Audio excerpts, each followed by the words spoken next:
There's a common belief that you need a two-post lift to put a vehicle on a Celette bench. But is that really true? Well, now sure, it's true if you want to use the traditional Celette bench.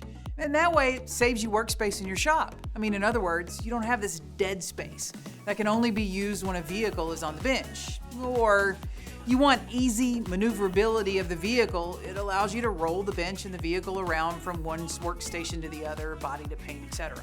Or maybe you just want to store the bench, out of the way when it's not in use.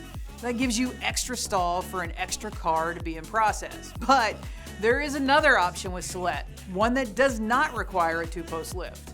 Well, you look at that.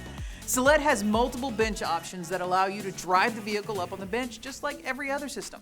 Some models even include a built-in lift to make the benching process easier. Myth debunked. Stay tuned for more myth-busting adventures with Celette.